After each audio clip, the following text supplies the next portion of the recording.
Καλησπέρα και από μένα. Πραγματικά θα ήθελα να ευχαριστήσω τους διοργανωτές του δεύτερου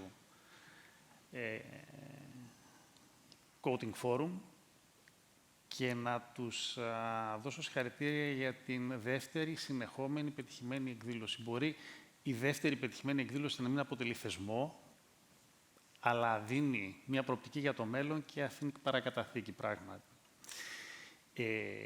Η δική μου παρέμβαση σήμερα έχει να κάνει με τον ρόλο της εκπαίδευσης στις κατασκευές.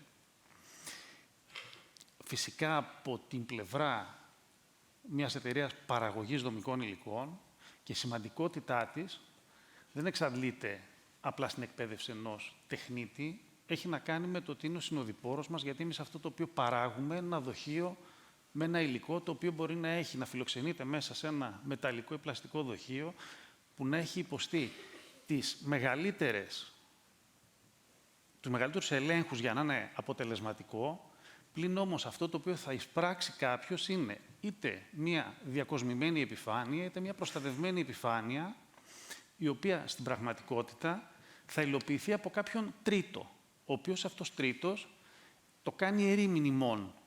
Άρα θα πρέπει να είναι εκπαιδευμένος με τέτοιο τρόπο, ώστε να είναι ασφαλής αυτή η μετάβαση, για να είναι αποτελεσματικό.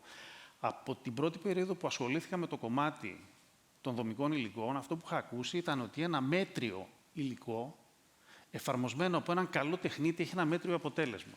Ένα καλό υλικό, εφαρμοσμένο από έναν κακό τεχνίτη, μη ενημερωμένο τεχνίτη, έχει ένα κακό αποτέλεσμα. Άρα, καταλαβαίνετε κάποιος το πόσο σημαντικό είναι οι άνθρωποι που εμπλέκονται σε αυτό να είναι ενημερωμένοι. Δεν έχω την παρουσίαση, για κάποιο λόγο δεν τη βλέπω. Θα το διορθώσουμε, πιστεύω, στον Ούπο. Ναι. Προχωράω χωρίς την παρουσίαση, μέχρι να την βρούνε. Το πρώτο πράγμα που ήθελα να πω ήταν ένα πολύ γρήγορο περίγραμμα των κατασκευών. Περίγραμμα των κατασκευών στην Ελλάδα σήμερα. Στη μετα-COVID εποχή, με την ενεργειακή κρίση και την κλιματική αλλαγή, ως πυλώνες αντιμετωπίζονται αυτά.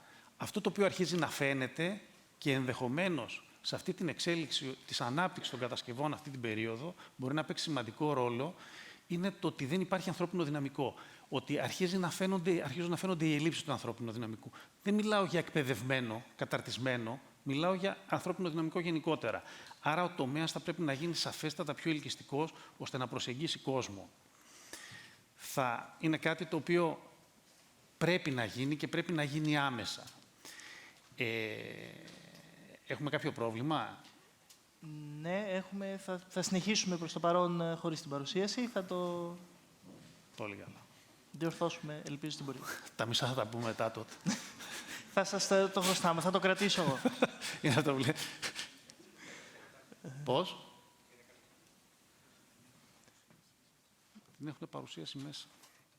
Έχω μία εδώ. Δεν ξέρω. Πολύ ωραία. Μέχρι να... Είναι εντάξει. Όχι, αυτά συμβαίνουν στα συνέδρια και στη ζωντανό διάλογο. Αυτά δείχνουν τον ανθρώπινο χαρακτήρα μιας τέτοιας εκδήλωσης. Έτσι, δηλαδή είναι πολύ σημαντικό. Όλα κινούνται γύρω από τον άνθρωπο, το είπαμε. Οπότε... Κρατώντας λοιπόν αυτό το κομμάτι των κατασκευών ως περίγραμμα, πάμε και λέμε πώς μια εταιρεία δομικών υλικών όπως είναι η Zomat αντιμετωπίζει τόσο την εσωτερική της εκπαίδευση, όσο και την εκπαίδευση του περιβάλλοντός της. Δύο λόγια για την Zomat. Έχει να κάνει με μια εταιρεία, οι περισσότεροι τη γνωρίζετε, φαντάζομαι. Είναι μια εταιρεία η οποία ιδρύθηκε πριν από 43 χρόνια στη Βόρεια Ελλάδα, στη Θεσσαλονίκη. Έχει παραγωγές στην Ελλάδα, στη Ρουμανία και στη Σερβία, κονιαμάτων και ρευστών, και έχει εμπορικές εταιρείες, επιχειρήσεις στην Βουλγαρία, στην Τουρκία, στη Σλοβενία, στη Ρωσία και στη Γερμανία. Εξάγει δε σε περίπου 100 χώρες. Αυτό είναι ένα περίγραμμα επίσης του ποιοι είμαστε. Οι άνθρωποι του ομίλου η Zomat είναι περίπου γύρω στα 600 άτομα. Στο κομμάτι λοιπόν της εσωτερικής εκπαίδευσης, είναι μια συνεχής εκπαίδευση σε όλα τα επίπεδα, η οποία ανανεώνεται, γιατί καταλαβαίνουμε ότι μια τέτοια εταιρεία χρειάζεται εκπαιδευμένο προσωπικό, το οποίο θα υπηρετήσει όλα τα επίπεδα. Πολλό δε μάλλον στο τεχνικό κομμάτι, το οποίο πρέπει να έχει τόσο τη θεωρητική κατάρτιση, όσο και την πρακτική. Κάτι το οποίο και σε επίπεδο εγκαταστάσεων και χώρων και δυναμικού είναι κοστοβόρο, χρονοβόρο, αλλά απαραίτητο. Νομίζω ότι ήρθε. Λοιπόν, και φτάνω στο εξωτερικό περιβάλλον που για μένα τελικά αρχίζει να αποτελεί την ουσία. Αυτό που χρειάζεται είναι να εκπαιδευτούν άνθρωποι τεχνικά, θεωρητικά και πρακτικά, ώστε να αναγνωρίσουν το πρόβλημα, να επιλέξουν τη βέλτιστη λύση από μια σειρά διαφοροποιημένων λύσεων και ό,τι θαύματος να ξέρουν να κάνουν και σωστή εφαρμογή, ώστε να έχεις ένα αποτέλεσμα το οποίο να μην προδώσει ούτε εσένα ως παραγωγό, ούτε τον καταναλωτή, ο οποίος περιμένει να έχει σωστά αποτελέσματα. Φυσικά να έχουν τη δυνατότητα να ενημερώνονται για καινοτομίες του κλάδου και να φέρνουν σε εμάς τη βιομηχανία προτάσεις για νέα υλικά, για νέες τεχνολογίες, μέσω των αναγκών τους. Φανταστείτε ότι πέρυσι, σε επίπεδο εκπαίδευσης περιβάλλοντος, όπως το χαρακτηρίζουμε εμείς, γίνανε 115 σεμινάρια, τα οποία εκπαιδεύσανε περίπου γύρω στους 2.500 ανθρώπους. Τόσο στην Ελλάδα όσο και στο εξωτερικό.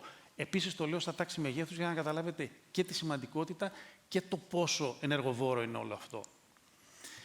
Εμείς θεωρούμε ότι είναι στο επίκεντρο ο εφαρμοστής και το θεωρούμε γιατί, όπως σας είπα, το θεωρούμε συνοδοιπόρο. Είναι κομμάτι μας. Ό,τι παράγουμε, ό,τι πιστοποιούμε, ό,τι ελέγχουμε, είναι αυτός ο οποίος θα το φέρει εκεί που πρέπει για να εκτελέσει το σκοπό στον οποίο φτιάχτηκε. Αυτή τη στιγμή, ο μεγάλος όγκος των τεχνητών στην Ελλάδα ή εφαρμοστών, όπως αλλιώς θέλετε πείτε, είναι εμπειροτέχνης, χωρίς συστηματική εκπαίδευση, χωρίς επαγγελματικά δικαιώματα και βεβαίως χωρίς υποχρεώσεις. Γιατί αν δεν έχεις δικαιώματα, δεν μπορεί να έχεις υποχρεώσεις. Από τότε που θυμάμαι τον εαυτό μου στο Πολυτεχνείο, από τα πρώτα πράγματα που μας είπαν ήταν να προσέχετε, γιατί οι επιστήμονες οι οποίοι κάθονται συνήθως στο εδόλιο του κατηγορουμένου είναι ή γιατροί ή μηχανικοί. Γιατί κάτω από τον επιβλέποντα μηχανικό δεν υπάρχει τίποτα το οποίο να μπορεί να το υποστηρίξει. Όλοι είναι ανειδίκευτοι. Οι περισσότεροι τουλάχιστον. Πέρα από κάποιους ηλεκτρολόγους και υδραυλικούς. Εκ τούτου προκύπτει μια ανάγκη να έχεις πιστοποιημένους, εκπαιδευμένους, ώστε να μπορείς να στηριχθείς επάνω τους. Σημαντικό το μεταβατικό στάδιο. Η περίοδος αυτή γιατί είναι σημαντική. Γιατί έχεις ένα δυναμικό το οποίο είναι τεράστιο. Αποτελείται από εμπειροτέχνες. Δεν έχεις το δικαίωμα ούτε τη δυνατότητα να πεις ότι σας βάζω στην άκρη για να φέρω ένα νέο δυναμικό το οποίο θα είναι εκπαιδευμένο. Άρα θέλει σοφία η διαχείριση του υπάρχοντος δυναμικού και προοπτική για να φτιάξεις κάτι καινούριο. Αυτό είναι πραγματικά πάρα πολύ δύσκολο. Σκεφτόμουν να βρω έναν τρόπο για να παρουσιάσω κάτι το οποίο θα ήταν μια ιδέα. Μου φάνηκε πάρα πολύ δύσκολο. Το μοναδικό που πέρασε από το μυαλό μου είναι ότι τα μεγάλα έργα και η εξέλιξη των μεγάλων έργων θα ήταν μια ευκαιρία. Μια ευκαιρία για τι πράγμα. Το να απασχοληθούν εκπαιδευμένοι άνθρωποι που θα έχουν πιστοποιήσεις και κάποιοι εμπειροτέχνες οι οποίοι θα μπορέσουν να πάρουν μια μορφή πιστοποίησης μέσα από κάποιους ελέγχους, ώστε να αρχίσει σιγά σιγά να δημιουργείται ένα δυναμικό. Αυτή τη στιγμή όμως δεν υπάρχει τίποτα. Επαναλαμβάνω, έχουμε ένα προσωπικό το οποίο είναι εμπειροτέχνες, χωρίς συστηματική εκπαίδευση, χωρίς επαγγελματικά δικαιώματα, χωρίς κίνητρο δηλαδή και φυσικά χωρίς υποχρεώσεις. Τι μπορούμε να κάνουμε εμείς ως βιομηχανία δομικών υλικών, αυτό που κάνουμε και τώρα? Το να μπούμε κάτω από οποιαδήποτε ομπρέλα η οποία θα μπορέσει να εκπαιδεύσει και να δώσει τη δυνατότητα να ελεγχθούν και να πιστοποιηθούν μέσα από προγράμματα σπουδών, τα οποία θα είναι επιλεγμένα αφού χαρτογραφηθεί η κατάσταση και θα δώσουν τη δυνατότητα σε εταιρείες σαν τη Στέλμα να πάρουν στα χέρια τους ένα δυναμικό το οποίο θα είναι έτοιμο και πιστοποιημένο. Είναι πρόκληση δηλαδή αυτό που συμβαίνει σε μια εταιρεία σαν τη Στέλμα, το ότι κάνει εφαρμογές στην Ελλάδα και στη Γαλλία. Ξαφνικά καταλαβαίνει ότι διαφορετικές είναι οι ανάγκες και οι απαιτήσεις στην Ελλάδα και διαφορετικές στη Γαλλία. Στην Ελλάδα μπορεί να έχεις πάρα πολλά παράθυρα για να λύσεις θέματα. Στη Γαλλία είναι μονοσήμαντο, είναι μονοπάτι, δεν μπορείς να κάνεις πάρα πολλά πράγματα. Έχει ράγες δηλαδή. Φαντάζομαι ότι έτσι είναι. Η επόμενη μέρα φυσικά είναι η δημιουργία μιας νέας γενιάς εφαρμοστών, οι οποίοι θα έχουν τη δυνατότητα το να κάνουν πράγματα, θα αντιλαμβάνονται, θα είναι εκπαιδευμένοι, θα μιλάς σε άλλο επίπεδο, θα μπορείς να αναθέσεις και να περιμένεις πράγματα, θα σου δώσει τη δυνατότητα να φτιάξεις έναν οργανωμένο μηχανισμό ελέγχου. Γιατί πλέον θα έχουν δικαιώματα, άρα θα μπορείς να ζητάς και υποχρεώσεις. Και βέβαια θα βοηθήσουν στην εξέλιξη του κατασκευαστικού τοπίου στην Ελλάδα, κάτι το οποίο, αυτό που λέμε, βλέπουμε μια τεχνολογική ανάπτυξη στις κατασκευές. Κάπου στο βάθος αρχίζει να αχνοφαίνεται και η τεχνητή νοημοσύνη. Προχωράει πάρα πολύ μπροστά. Δεν μπορούμε να την παρακολουθήσουμε τα δεδομένα που έχουμε. Πρέπει να αλλάξουν κάποια πράγματα. Και βέβαια, υστερόβουλα, αν θέλετε, μια τέτοια ομάδα εκπαιδευμένων ανθρώπων θα έδινε σε εμάς τη βιομηχανία τη δυνατότητα να επικοινωνήσουμε πιο εύκολα. Να περιμένουμε πράγματα, να μας δίνουν και να παίρνουν, ώστε αυτή η ζήμωση να φέρει καινούργια προϊόντα, καινούργιες τεχνολογίες. Σας ευχαριστώ πολύ για την προσοχή σας.